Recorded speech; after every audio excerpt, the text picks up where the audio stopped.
Welcome, and thank you for tuning in to Lady K Chat, a podcast that is designed for men and women to become better versions of themselves, which is broadcast every Tuesday at 6 p.m. Eastern Standard Time. Various subjects will be spoken upon, such as relationships, health and wellness, personal development, wealth building, children, and so much more. She is a two-time Amazon best-selling author, an international speaker, and life coach. She is Lady K. And now for your host, Lady K.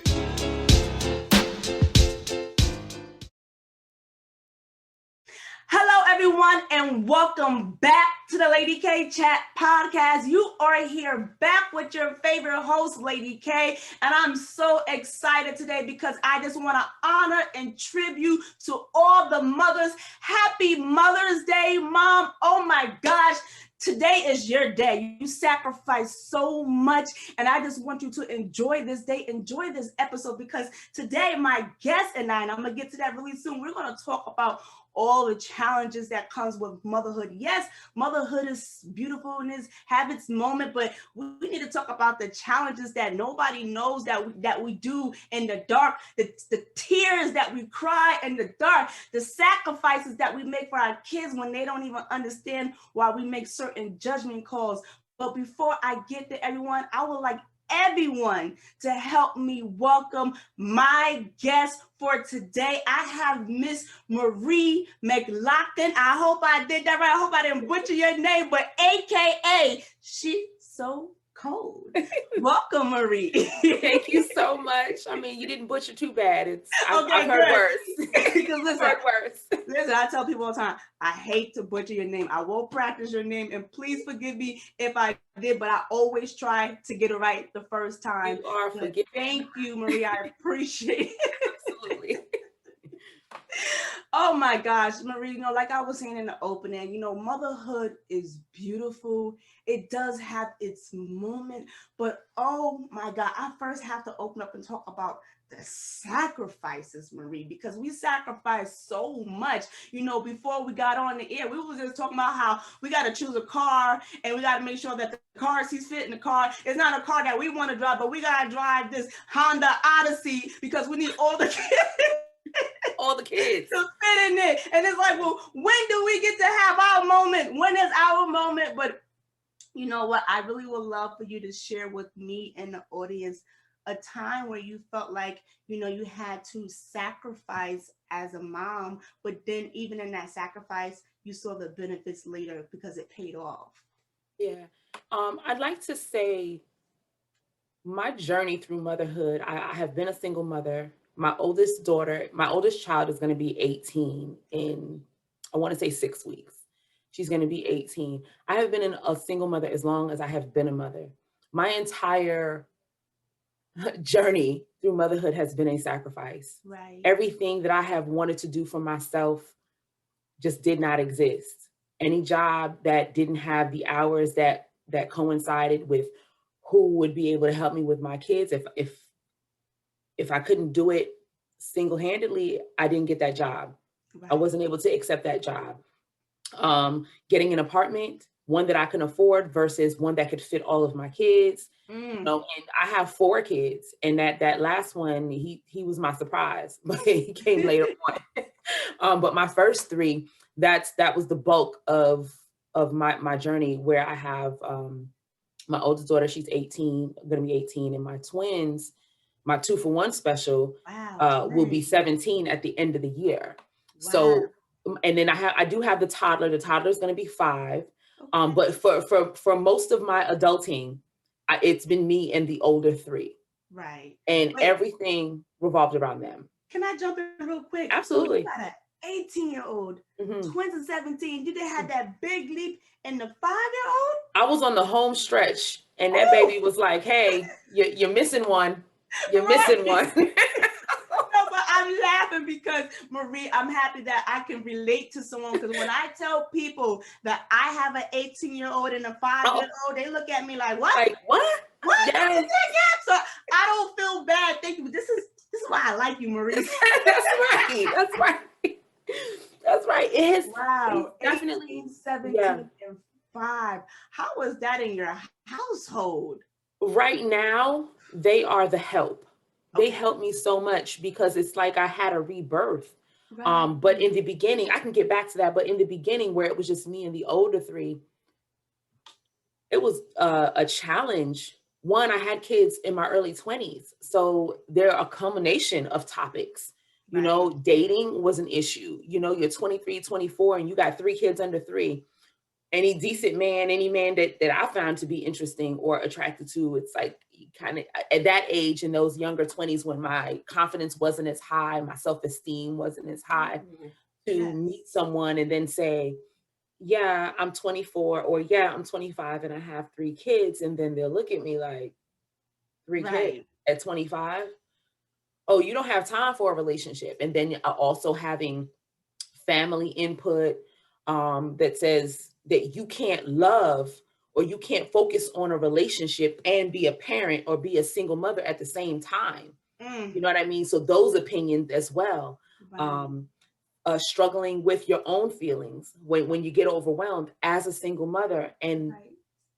everyone says, or the family that's around says, you decided to have those kids. Those are your kids. Suck it up. Or you were just as bad when you were their age. And it's like, I'm still feeling right now. Right. I'm still hurting right now. Regardless of who I was when I was a kid, I'm an adult now. I'm a mom now. It feels different. It hits different, you know? And it's like, I'm a human being. And if I'm telling you, if I struggle as a mom, it's going to affect my kids. If I'm depressed, if I'm emotionally detached, that's going to affect them. So if, you know, as a single mom, if you're reaching out to people to say, hey, I'm hurting right now, or I really just need a break, it is helpful for family to step in and say, hey, give me one of those kids. Yes. I can't take all, but I can take one. Give me one so that you get a break. You Take get what that I mean? 5-year-old, right? Actually, I'd keep the 5-year-old. You could take them bickering twins. We just argue all the time. Wow. Listen, yeah. you said something so profound that a lot of people struggle with. Like when you feel like as a mother, like when you need a break, you feel like, you know, you can't call on people because, like, as you said, the elders said, well, they're your responsibility. But like you said too, your mental health is very important. And if mommy is out of order, the whole household is out of order. And that's including if there is a husband involved. It does not matter because we already know that mommy runs the shit. And mommy has to be good. If mommy is not good, nobody is good. And it is good, Marie, that you took the step that I tell any mother, open your mouth. Do not feel like, oh, I can't tell nobody. I'm overwhelmed. Oh, I don't want to say nothing. I'm just going to keep the kids. And then you drown in yourself. And then that's how a lot of people fall into depression and other mental illness because they don't have that support. I feel support is very crucial. Yes, as a mother, it is your responsibility, you know, majority of the time to get kids, but you need that support. I'm sorry. You definitely need that support. True. It's so true, whether it's family or you're hiring a nanny. And let me tell you something. This misconception, a lot of people, I'm not hiring no nanny. Why not? If you need that help, why not? Why not maybe once or twice a month, you can't hire a babysitter so you can go out. You know what I'm saying? And here's another thing too, that ladies, we have to learn to let go. We try to control everything and we try to do everything and put everything on us. And then you wonder why you're overwhelmed. My message today to you, it's almost ingrained in us though. Sometimes, it's almost ingrained in us to do everything. Because I know for me, my family was very supportive to an extent. Like my kids the gifts would overflow during the holidays. They would overflow for their birthdays. Mother's Day, everybody's checking in on me. You know what I mean? Father's Day, a lot of people checked in on me. Right. And again, their birthdays and the holidays. It's the everyday where the struggle is. It's the everyday. Absolutely. I know it's my responsibility to be able to be self-sufficient. Right. As a single mother, you're doing the job of 2 people. There's no way that I can be 100% self-sufficient and not have a breakdown when I'm doing my job and somebody else's job. Absolutely. I'm human. it is normal for me to feel overwhelmed. Yeah. It is, if I'm not overwhelmed, then I just feel like it's just unreal. Because if you're raising three children on your own, and there's no part of you that's overwhelmed, I mean, your life it has to be perfect. I just don't know anyone, and it may exist. I don't know anyone who's like, hey, I got this under control. I'm going to work every day. I'm drinking all the water I need to drink. I'm eating healthy. The kids are healthy. Right. Straight A students, they're scholars. It just doesn't exist for me. Right. And I had to take on the role of doing everything on my own. I had to put it on my shoulders because there was nobody else. Right. On those day-to-day activities, making sure the kids got their progress report, got their book reports done or projects due. And when projects were due, the kids are like right behind each other in grade and age. Right. So one person has a project due, all three have a project due. So now I'm going to buy supplies, and you never really know how much supplies are until you go into Michael's. Oh my gosh. And spend $150 for project supplies. Ooh. And art supplies for three kids. This and then is why people love the dollar store. Listen, well, this was before I knew about it. Sounds crazy, but it's before I knew about the dollar store. I had no idea. When the kids were that small. I was not aware of Dollar Tree, Dollar General. I went to Michael's because it was the first thing. You get what? I wasn't as resourceful as I am now. Right. You know what I mean? And again, nobody said, hey, you can go to this store and get these supplies. So I just figured it out. You know what I mean? But being in that role, it was like the depression always creeped in every now and then, because not only was I a single mother, but I wasn't in a relationship with somebody else. So I have motherhood, and then I have my own womanhood that is also struggling. Right. Because I'm sad, because there's times where I'm lonely. And I remember my dad telling me that, you don't have time. You don't have time to go out. You don't have time to engage in activities with men. You shouldn't even be worried about no man. And it's like, we're supposed to love. Right. I was created for that. You know what I mean? My children's love and romantic love can coexist. Absolutely. And it's okay for me as a woman to want to have romantic love. That's how they got here. You understand? Absolutely. So so just because I had children doesn't mean that part of me as a woman outside of a mother shuts down. It doesn't shut down. If anything, it's heightened, because I'm emotionally drained being there for those kids all day. You know what I mean? And then when I go into my bed and close my door, I climb in that bed alone. Right. And there's times when I want to be held, when I want to be loved, when I want to be soothed and said, hey, you did good today. Today was a good day. The kids survived. You didn't lose nobody. No, the house didn't burn down. Like sometimes you need that confirmation. Like, I did good today. Right. Absolutely. It does feel good. Number one, just like I think Stephanie Mills said it best, the comfort of a man. Woo, when she made that song, at home. So we already know how that feels. So all the mothers that's out there that do have significant others, I just want to say to you, appreciate them. Sometimes they may not do exactly what you want when you want, but it's so great to have that, because as you can hear us as single mother, it wasn't like that, but for us, like for me, right. I asked you what was one of your biggest sacrifices. One of my biggest sacrifices that in the beginning, I was like, I wasn't sure about it, but then the benefits, played itself out. I'm originally from New York, and my mother relocated to Pennsylvania. So I was in New York by myself with this toddler, and I was working 2 jobs, and I was trying to figure out, how am I going to, when I'm going to see my son, who's going to watch him? And I had time to think about it. My mother kept telling me, I'm leaving. And I'm like, I don't trust no one with my baby. Right. And and when she was moving, she was taking my grandma with her. And I had to think really long and hard.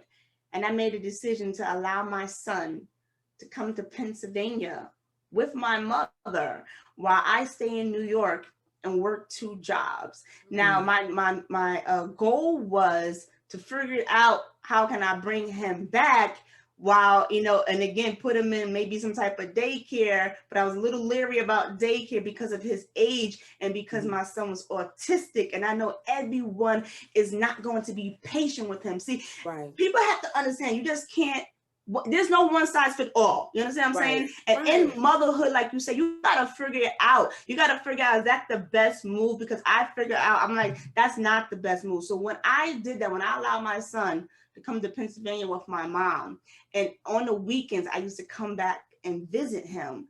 And I remember one time, I'll never forget this, my car broke down and I didn't see my baby in a month. And when I came back up here to see him, he looked at me like, oh, it's you, hey. Oh, that broke my heart. And I was like, no. So I made a decision to move to Pennsylvania. And when I made that decision that I'm going to relocate and I need a job, just like that, I got the job. And I'll never forget, it was towards the end of the year and the job started January of the following of the year. And I said, you know what, that was such a blessing in disguise, because I did not want to come to this area. I'm like you said, I'm a New York girl. I had that New York feel. So for me to come to this area that's secluded, and I'm like, well, where the cars at? Where the people at? Where's the loud noise? That was a big change, a big scenery for me. But it was worth it because he grew up in an environment with his grandmother and his great grandmother. Even when I did move out and get my own place, he always had a place at that house because they literally raised him. And that's one thing too, to the moms that you feel like you sacrificed so much where you didn't get to spend as much time as you wanted to. Please don't feel bad, because that was a season where you had to do what was best for you. And I understand, because I had to do the same thing. And it did pay off, but I kind of feel like I had another chance, and I got the chance with the 5-year-old. So now the 5-year-old is reaping the benefits. And, sometimes too, I'm sure parents, you probably run into this. Sometimes your children might feel a certain way about you because you didn't get a chance to spend time with them. And I remember specifically, my mother worked a lot too. And I used to be kind of annoyed with her because I didn't get that time. But then when I stepped into motherhood, I realized she had to make that temporary sacrifice. Right. I did make a sacrifice when you mentioned that. My oldest daughter, okay, so during the middle school years, I think along this journey, the middle school years with the older three were probably the most challenging. So my oldest daughter, my children have different fathers. My daughter has a different father, and my twins have a different father. Okay. So I sent my oldest daughter to her father, and I had to focus on my twin. Well, actually, my twin girl, because I have a boy and girl twins. Okay. She had some behavioral issues, behavioral challenges. She was diagnosed with oppositional defiant disorder. That's when kids have like a really they have a challenge with. They face challenges with authority, very impulsive. Some people would look back on it and say, "Oh, the kid is just bad."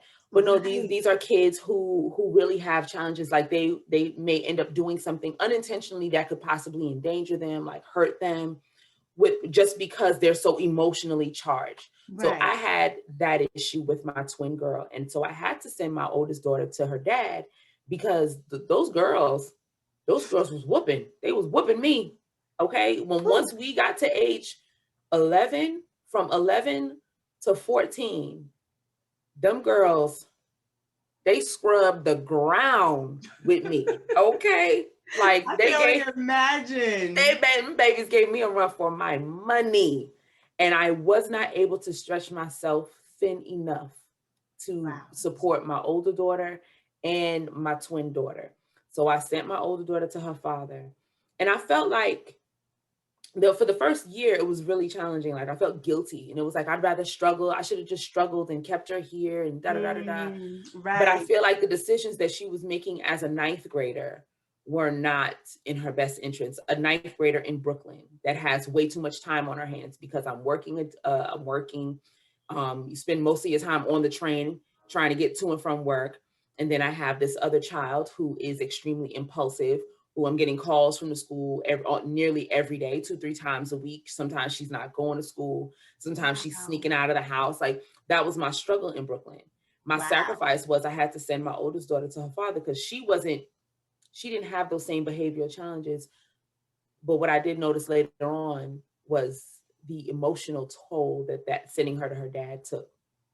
Right. And it was like, I couldn't win. At least I didn't feel like I couldn't win, and now that I'm a little bit older, I do see things differently, but I do see where my daughter felt like she told me, it's like you forgot about me. Mm. And I said, there's no way. First of all, you're my first child. Right. There's no way that I can forget about you, but you had a different father. You have a different situation, and I had help with you. And in order to refrain from neglecting you, I had to send you to your dad. I had to. I needed that space. My twin girl really was really going through it in Brooklyn, where there were times when we were in the hospital in the psych ward for 2 weeks. We had 3 stints in the psych ward. Wow. You know what I mean? We were doing programs. We had therapy for 2.5 years. I was drained. I was tired. And I was doing that on my own, because no matter how much you explain to someone, hey, my child has a behavioral issue. Right. He's not just bad. Right. She's emotionally challenging right now. Absolutely. And she does not know how to self-soothe. And I didn't know how to self-soothe. I didn't know how to teach her. You know what I mean? And so I had to deal with the judgment of family members who didn't believe that she had a real problem. Right. They were just like, oh, you just let her do what she wants to do. And they don't understand. They don't have the understanding. And I just want to take a moment real brief. And I'm actually going to talk more about this later on in the fall. But I really want to commend the mothers who's dealing with children that have mental health issues. That is like a different toll itself. Like you said, we talk about, managing the household, but when you have a child that had a mental illness, oh my gosh, like that is some complete, and a lot of people don't understand. And I'm happy that you actually took the time to get your child, evaluated so they can give the proper diagnosis, so you can get the right treatment. That is very imperative, because a lot of people, especially our elders, our aunts and uncles and stuff like that, you got to remember, they have the mentality of the Jim Crow days, and even more back of them, because that's what they was taught. They was taught, beat it out of you. That is not how you deal with a child that have a mental illness. That just actually makes the situation worse. And why can I attest to this? Because I am a mother of a child who's autistic. It was very challenging, and I'm trying to, like you say, figure it out as a mother. The emotional toll is, I can't use no words, but I don't want to go there too heavily, because like I said, that's another show topic all by itself. But for the mothers that's relate to what Maria is saying, listen, you are not alone. We are all here struggling, trying to figure it out. But I do want to let the ladies know again, please do not feel like you have to do it by yourself. And please get your child the proper treatment, because it does matter. And you have to do what's best in interest of the child, not what everyone is saying outside of the household, because they're not there on a day-to-day basis dealing with those challenges. Right. Exactly. That's the part where now in my older age, when I say older, I'm almost 40, and I have a different set of eyes. Right. And I grieve for the mother that I once was, because I didn't have, my mom passed away 4 weeks after my twins were born. Wow. And so that motherhood journey was even more challenging. 1, because of postpartum. 2, PTSD. My mom, who was my best friend, my other person, is now gone, and everyone has an opinion on how you should parent. And I come from West Indian descent. Me too. And my family is Jamaican, and just the disciplining, the pushing things under the rug, that you're going to respect me because I am the adult, not because I earned your respect. That's the household that I came from. And so after my mom passed away, it's like I created a new pathway, a new journey. How will I teach my daughters? Because my mom was very emotionally connected to me, whereas it wasn't the same for her or for her siblings growing up. Like the relationship with my mom and her mother didn't change until later on in life, like, after adulthood. You know what I mean? And so just coming from people who say, just respect me because I'm the adult, or do as I say and not as I do, or be quiet, or be seen and not heard. And the truth is, you teach these kids to be quiet, they're going to stay quiet, and they're going to turn into quiet adults who don't know how to articulate their emotions and their feelings. So you tell them to shut up, or you tell them to be quiet, or don't talk back. And then when they become 18 or when they become grown and you're saying, tell me what's wrong, and they're like, I don't know how. Right. I don't know that how. part right there. You hit a couple of stuff. I want to go back, because you said you lost your mom, and it made me reflect that I apologize. This is the first year that I'm going to have Mother's Day without my grandmother. Oh. And she was my rock. Yeah. She was my rock, because my grandma raised me, while my mom worked. So, again, for the people out there that lost, their grandmothers or their mothers, it's coming from my heart. I hope God has given you the consoling that you need, that you continue to press, because I know how it feels not to have that person there no more when you had them your whole life. Right. I had my grandmother my whole life. Yeah. Yeah. Same. I lived with her most of my life. So as childhood, my whole life, my whole childhood, my grandmother. And then, of course, as an adult, you get your own place and stuff like that. But I still live, 30 minutes away from my mom, where I can go there anytime. So, it's going to be challenges. It's already challenging, and it's still brand new to me and my family. So I'm dealing with that, but I try to hold back. But you said you lost your mother, and I was like, woo! Yeah. I could definitely understand. This is year 3 now that I've been without my grandmother, or my mom's mom, because she definitely stepped in for my mother. So my mother's been gone for 16 years, 17. This year makes 17 years, and my granny's been gone since 2018, and just not hugging a matriarch. I haven't hugged an older woman to embrace.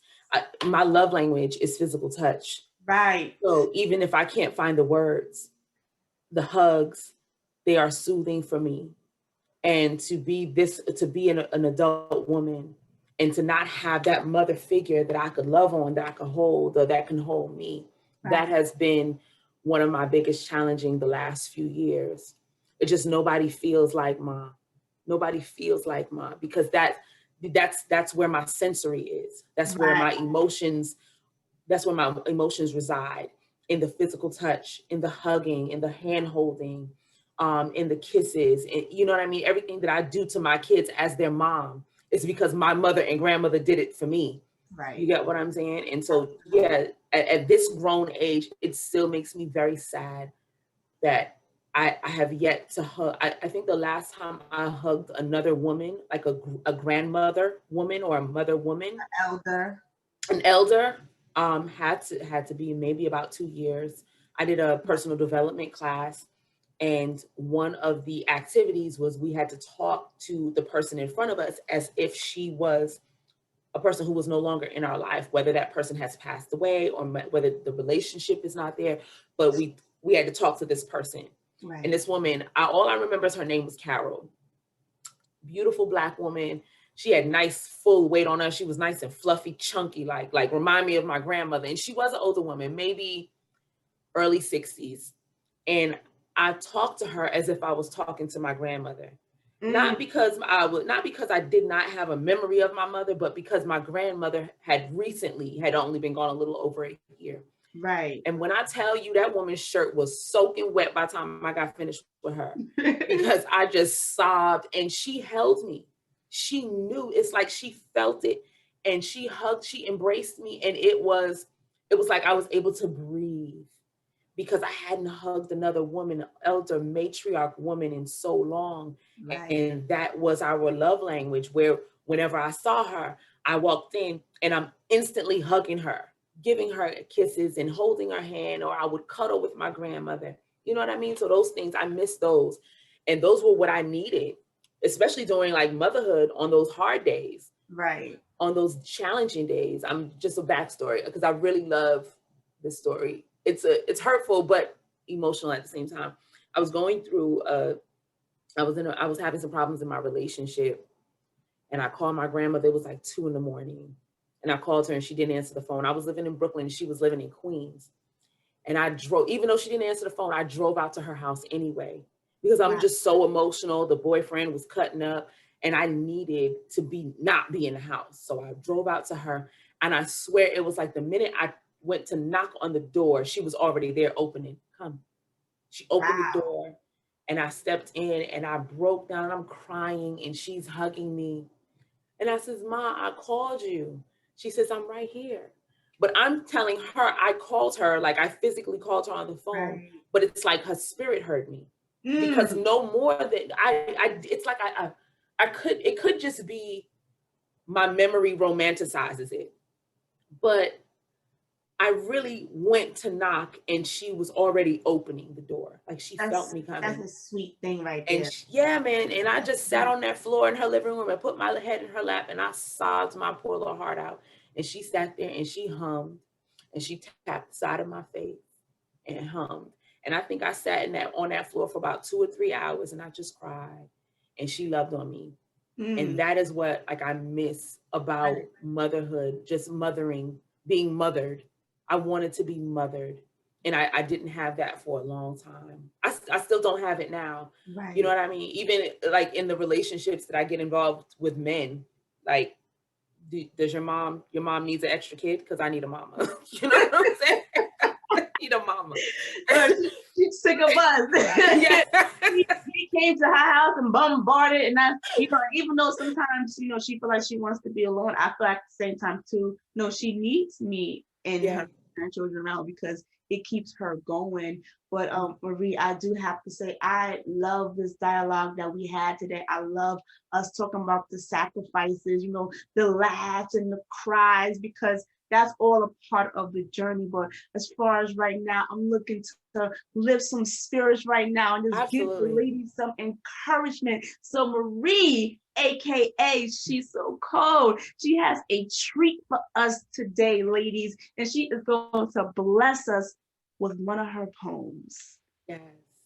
So this poem is called Single Mother. Very near and dear to my heart. Your feelings are valid. And it's okay for you to acknowledge the love-hate relationship you have with motherhood, no matter how many times the world tells you you never should be quiet. When your heart is crying, reaching for reprieve from that mental prison you put yourself in, let them tell it. You picked this life. You chose to journey through motherhood on your own, and even though that's not true, they still condemn you. Tell you to suck it up because once you become a mother, you become a robot. Punch the clock the minute that life drops and there's no clocking out. And now you don't get to hurt. You don't get to experience frustration. Postpartum depression lasts way longer than 1 year when you're always being told to stop crying, stop complaining, stop feeling, stop being human. Be a mother to those children you had by yourself. Mommy's baby, daddy's maybe. Remember? God forbid you have more than one kid. The criticism flows like liquid insults. Oh, you made the same mistake more than once? Shame. Now you must pay with blood, sweat, and tears and years of despair because the bed you made must be laid in. The payment of your sins must begin and end with your suffering. But my love, you are single-handedly doing the job of two people while your kids are doing what kids do and dumping all of their emotions onto you. You play the role of their sponge and absorb all of their feelings, their cries, their sicknesses, their temper tantrums, their emotional distance when their wants are not met. You are responsible for their emotional development, their academic achievements, their health, their success. There is no way that you could teach those kids to be great without first acknowledging yourself. So mother, with every blow to your parental ego, you grow. You grow stronger to continue being the best mother you can be, even without a thank you. You live to fight another day, even when your gas tank is on empty, even when your resilience seems depleted, all while raising your children singly. You get to give yourself permission to feel, because before all things, you are a woman, a living and breathing creator of life that cries quietly at night when no one's looking, that sits silently in a dark closet away from the children playing, whispering prayers to God to lift the pain. And mother, you are not alone. There is no guilt for the discomfort you feel. And some days are better than others. And some days you don't feel like being a mother. And some days your heart is only strong enough to beat for yourself. And some days you just want to be held and cradled and told that day, it's okay for you to feel. Thank you. That was beautiful, Marie. Thank you. How and where can the people follow you to get more of your poetry? Oh, wonderful. So I'm on Instagram at she_so_cold. I am also on Facebook at she_so_cold. I just launched my website, shesocoldpoetry.com. Wow. It's under construction. It's beautiful, but there's no real links on it yet. It's still beautiful. Go check it out. I will be posting more content on that since that just launched. Yes. Okay, So thank that's how you. they. I really appreciate you today. That, you know, that we was able to give the ladies something today, just to talk about, again, the sacrifices that we make, the benefits that's being reaped, and, you know, the blessings of motherhood. So with that being said, everyone, thank you for tuning into the Lady K Chat podcast. Continue to follow me here on YouTube, on Instagram, and on Facebook. And you can also visit our website at www.LadyKEnterprises, INC. And I will see you next Tuesday. Everyone have a great day and happy Mother's Day.